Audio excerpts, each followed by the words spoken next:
찬송가 138장으로 찬송하겠습니다. 138장 찬송입니다.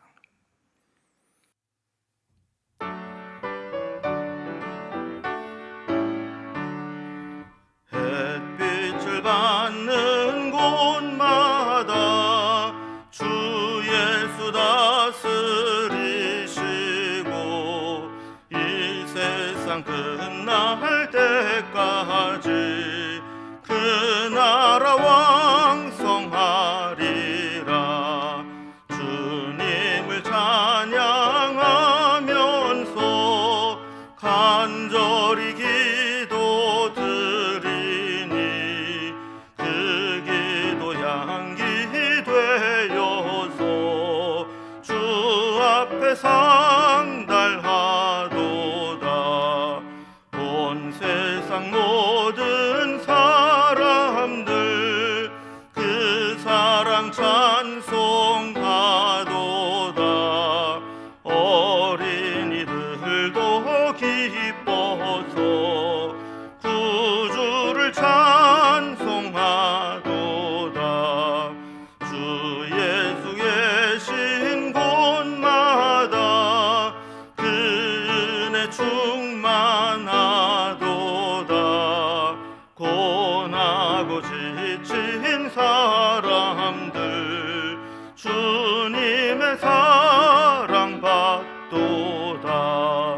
이 세상 모든 만물아 주 앞에 경배하여라. 저 천군 천사 다 함께 주님을 찬송하여라. 아멘. 네, 오늘 함께 나눌 하나님 말씀은 누가복음 2장 21절에서 40절까지 말씀입니다. 누가복음 2장 21절에서 40절까지 말씀을 제가 봉독하겠습니다. 할례할 8일이 되매 그 이름을 예수라 하니 곧 잉태하기 전에 천사가 일컬은 바라라. 모세의 법대로 정결예식의 날이 참에 아기를 데리고 예루살렘으로 올라가니 이는 주의 율법에 쓴 바 첫 해 처음 난 남자마다 주의 거룩한 자라 하리라 한 대로 아기를 주께 드리고 또 주의 율법에 말씀하신 대로 산비둘기 한 쌍이나 혹은 어린 집비둘기 둘로 제사하려 함이더라. 예루살렘에 시므온이라 하는 사람이 있으니 이 사람은 의롭고 경건하여 이스라엘의 위로를 기다리는 자라. 성령이 그 위에 계시더라. 그가 주의 그리스도를 보기 전에는 죽지 아니하리라 하는 성령의 지시를 받았더니 성령의 감동으로 성전에 들어가매 마침 부모가 율법의 관례대로 행하고자 하여 그 아기 예수를 데리고 오는지라. 시므온이 아기를 안고 하나님을 찬송하여 이르되 주제여 이제는 말씀하신 대로 종을 평안히 놓아 주시는도다. 내 눈이 주의 구원을 보았사오니 이는 만민 앞에 예비하신 것이요 이방을 비추는 빛이요 주의 백성 이스라엘의 영광이니이다 하니 그의 부모가 그에 대한 말들을 놀랍게 여기더라. 시므온이 그들에게 축복하고 그의 어머니 마리아에게 말하여 이르되 보라 이는 이스라엘 중 많은 사람을 패하거나 흥하게 하며 비방을 받는 표적이 되기 위하여 세움을 받았고 또 칼이 내 마음을 찌르듯 하리니 이는 여러 사람의 마음의 생각을 드러내려 함이니라 하더라. 또 아셀 지파 바누엘의 딸 안나라 하는 선지자가 있어 나이가 매우 많았더라. 그가 결혼한 후 7해 동안 남편과 함께 살다가 과부가 되고 84세가 되었더라. 이 사람이 성전을 떠나지 아니하고 주야로 금식하며 기도함으로 섬기더니 마침 이때에 나와서 하나님께 감사하고 예루살렘의 속량을 바라는 모든 사람에게 그에 대하여 말하니라. 주의 율법을 따라 모든 일을 마치고 갈릴리로 돌아가 본 동네 나사렛에 이르니라. 아기가 자라며 강하여지고 지혜가 충만하며 하나님의 은혜가 그의 위에 있더라. 아멘. 우리는 어제 본문에서 예수님의 출생하는 과정들을 이제 살펴보게 되었고 오늘 본문은 예수님이 이렇게 탄생하신 이후에 예수님의 성장 과정들을 이야기하고 있습니다. 예수님의 탄생 후에 예수님이 오실 것을 영접하라는 사명을 받고 나이가 많도록 성전을 떠나지 않고 성전에서 예수님을 기다렸던 두 선지자의 이야기가 오늘 본문에 나오게 됩니다. 요셉과 마리아는 할례를 행하고 이름 짓는 것을 마친 후에 정결 예식의 제사를 드리기 위해서 성전에 오르게 됩니다. 그런데 뜻밖에도 이 성전 안에서 메시아로 오시는 예수님을 기다리라는 명령을 받고 기다리던 자들이 있었다는 것을 알게 됩니다. 그들은 단번에 아기 예수님을 보고 성령께서 말씀하신 그 메시아라는 사실을 알아보게 되고 기쁨으로 맞이하며 또 하나님을 찬양하고 축복하게 됩니다. 이 사람들에 대한 이야기를 오늘 이제 살펴보게 됩니다. 오늘 본문을 단락별로 구분을 해보면 먼저 21절에서 24절까지는 이제 율법을 따라서 할례를 행한 후에 정결 예식을 행하기 위해서 성전에 올라가시는 예수님의 이야기가 나오게 됩니다. 그리고 두 번째 단락에 보면 이렇게 성전에 올라와서 예수님을 기다려왔던 시므온이라는 선지자를 만나게 되고 선지자 시므온이 만난 후에 찬송과 예수님에 대한 예언의 말씀을 전하는 것을 보게 됩니다. 36절에서 40절까지는 이제 두 번째 사람, 예수님을 기다려온 안나 여선지자에 대한 이야기가 나오게 됩니다. 안나 선지자 역시 예수님을 보고 감사하게 되고 또 예수님의 성장 과정을 짧게 정리해서 말씀을 하는 것을 보게 됩니다. 단락별로 살펴봅니다. 먼저 첫 번째 단락입니다. 율법을 따라서 예수님이 할례를 행하고 또 정결 예식을 행하기 위해서 예루살렘으로 올라오시는 장면을 기록해 놓고 있습니다. 자, 본문에 보면 예수님의 탄생 이후에 예수님의 유년 시절을 기록하고 있습니다. 여기 두 가지 사건이 나오는데 하나는 이제 21절에 태어난 지 8일 만에 율법을 따라 할례를 받으시고 또 이름을 예수라 이렇게 짓게 되었다 하는 것이고, 또 하나는 22절의 말씀과 같이 정결 예식을 위해서 예루살렘의 성전에 올라오게 되었다 하는 겁니다. 예수님은 예수님 말씀하신 대로 율법을 완성하러 오셨기 때문에 율법에서 원하는 모든 조항들을 몸소 다 지키는 그런 본을 보이셨습니다. 여기 22절에 나오는 정결 예식의 날이 찼다라는 것은 레위기 12장에 나오는 규정으로 출산 후에 이제 부정한 그 기간, 율법에 정해져 있던 부정한 기간이 이제 다 끝나게 되었고 이제 부정함을 끝내는 제사를 드리게 되었다라는 겁니다. 자, 그리고 23절에 나오는 이제 첫 해에 처음 난 자마다 주의 거룩한 자라 명하셔서 아이를 주께 드린다 그랬는데, 하나님께서는 사람과 짐승을 막론하고 이 초태생, 이제 처음 태어난 자는 하나님의 것이다. 그래서 하나님께 드리게 했습니다. 그런데 이제 사람은 어떻게 잡아도 드릴 수 없기 때문에 그 하나님께 드린 그 고백대로 이제 속전을 내서 대신 돈으로 하나님 앞에 드리는 역할을 했던 거죠. 그래서 제물을 준비해서 하나님 앞에 초태생 처음 태어난 아들을 드리러 올라가게 됩니다. 여기 보면 한 가지 반복되는 것이 있습니다. 22절에도 보면 모세의 법대로, 또 23절에도 보면 율법에 쓴 바, 24절에도 주의 율법에 말씀하신 대로, 또 27절에 보면 마침 부모가 율법의 관례대로 행하고자 하여, 또 39절에서도 주의 율법을 따라 모든 일을 마치고, 이렇게 예수님은 모든 과정 속에서 율법에 정해져 있는 일을 철저하게 지켰고 율법에 어긋나지 않도록 모든 율법을 준수하는 것을 보게 됩니다.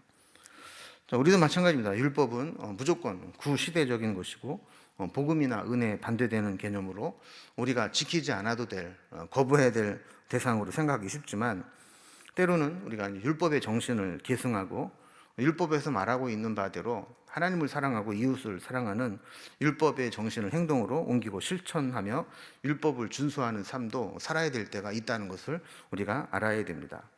이렇게 예수님은 율법을 지키기 위해서 성전에 올라오시게 되는데, 여기서 이제 두 사람을 만나게 되었다고 그랬죠. 두 번째 단락을 보면 첫 번째 사람이 나옵니다.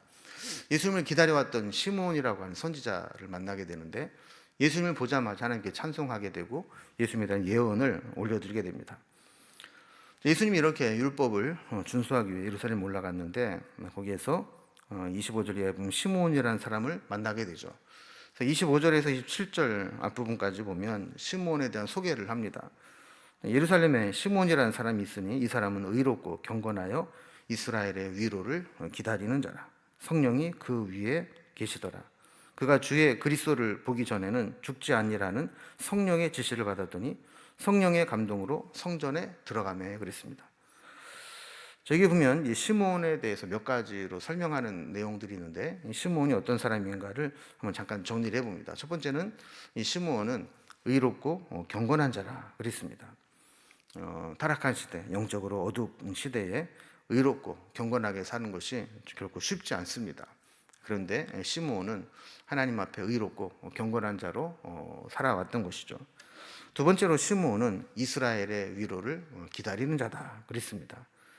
하나님께서 이스라엘 백성들을 위로하실 메시아를 보내겠다는 약속을 하셨는데, 그 약속, 하나님의 그 위로의 약속을 기다리고 있었다라는 겁니다. 자신에게 위로가 될 응답을 기다린 것이 아니라 이스라엘의 위로가 될 메시아를 기다리신 것이죠. 세 번째로 시므온은 성령의 사람이었다라는 것을 보게 됩니다.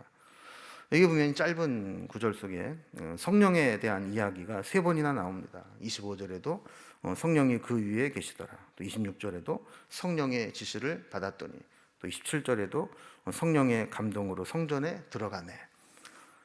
이렇게 어둡고 타락한 시대에 의롭게 경건하게 사는 것, 또 언제 오실지 모르는 메시아를 기약 없이 기다리는 것, 이것은 혼자 개인의 인내와 끈기만으로 할 수 없는 겁니다. 성령님과 함께 하기에 가능한 일이었고, 늘 성령님과 동행하는 삶을 살았던 것이죠. 성령이 그 위에 계시고 성령의 지시하심을 받고 성령의 감동을 따라 움직이는 시므온을 보면서 우리가 정말 경건한 사람이 되려면 어떻게 살아야 되는지를 우리가 보게 되는 겁니다. 우리도 이렇게 늘 성령의 사람으로 성령의 이끌림을 받는 그런 사람이 되어야 할 줄로 믿습니다. 이제 다시 28절로 돌아와 보면 시므온은 아기 예수님을 보자마자 아기 예수님을 안고 하나님을 이제 찬송하게 됩니다. 29절 이하에 보면 예수님을 처음 본 시므온이 성령의 감동으로 고백하는 내용이 나옵니다. 주제여, 이제는 말씀하신 대로 종을 평안히 놓아주시는도다. 내 눈이 주의 구원을 보았사오니 이는 만민 앞에 예비하신 것이요 이방을 비추는 빛이요 주의 백성 이스라엘의 영광이니이다. 이렇게 찬송하게 됩니다.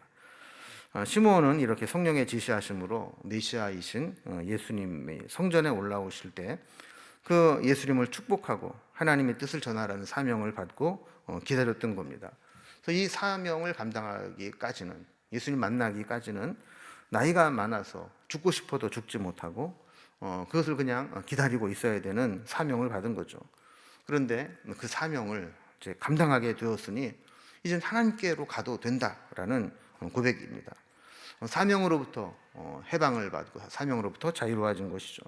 그래서 예수님을 보고 난 이후에 감격해서 내 눈이 주의 구원을 보았다. 이는 만민 앞에 예비하신 것이고 이방을 비추는 빛이고 주의 백성 이스라엘에게 영광이다. 이렇게 선포하게 됩니다. 33절에 보면 마리아와 요셉은 이 이야기를 듣고 적지 않게 놀라게 됩니다. 그런데 시므온이 또 한마디 붙입니다. 33절, 35절을 보면 보라, 이는 이스라엘 중 많은 사람을 패하거나 흥하게 하며 비방을 받는 표적이 되기 위하여 세움을 받았고 또 칼이 내 마음을 찌르듯 하리니 이는 여러 사람의 마음의 생각을 드러내려 함이니라 하더라 그랬습니다. 자, 빛이 드러날 때 어둠은 순순히 물러가지 않습니다. 강력하게 저항합니다.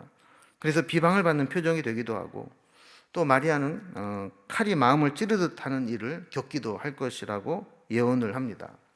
그러니까 예수님이 십자가에 달려 죽으시는 그 장면을 마리아가 지켜봐야 될 수도 있다라는 예언의 말씀을 하신 것이죠. 하나님께 쓰임을 받고 믿음으로 산다는 것은 비단길, 꽃길만 걷는 것이 아닙니다. 오히려 칼이 마음을 찌르듯 마음을 상하게 하고 아프고 또 비방받는 표적이 되는 일도 감수해야 되는 것을 알 수 있게 되는 거죠. 예수님이 그 길을 가시게 된 겁니다. 세 번째로 이제 성전에 올라와서 이제 두 번째 만난 사람이 나오게 됩니다. 예수님을 기다려온 여 선지자가 있었는데 안나라는 선지자입니다. 안나 선지자 역시 예수님을 보고 감사하게 되고 또 그 이후에는 예수님의 성장하는 과정을 짧게 또 기록을 하고 있습니다. 자, 성전의 이 안나 선지자에 대한 소개입니다. 36절, 37절을 보면 안나라 하는 선지자가 있는데 나이가 매우 많았다 그랬습니다. 결혼한 후에 7해 동안 남편과 함께 살다가 과부가 되었고 지금 84세가 되었다 그랬습니다. 이 사람이 이제 성전을 떠나지 않고 주야로 금식하며 기도함으로 섬겼던 사람이다라고 기록을 하고 있습니다. 결혼 후에 7년만 남편과 함께 살고 그 후에는 혼자 살았는데 지금은 84세가 될 때까지 혼자 산 겁니다. 인간적으로 보면 매우 힘든 과거입니다. 그러나 안나는 혼자 되었을 때 오히려 더 자유롭게 성전에 머물러 있을 수 있게 되었고 또 성전을 떠나지 않고 주야로 금식하면서 섬기는 삶을 살아왔습니다. 그 38절에 보면 안나는 성전에서 하나님께 감사했고 예루살렘의 속량을 바라는 모든 사람에게 예수님의 탄생에 대해서 소개하고 예언하는 그런 삶을 살아왔던 것이죠. 안나는 이렇게 나이가 들수록 영안이 밝아지고 영적인 분별력은 더욱 민감해졌습니다. 나이가 들수록 하나님 나라를 소망하고 메시아의 소망을 더 분명히 굳건히 하며 살아왔습니다.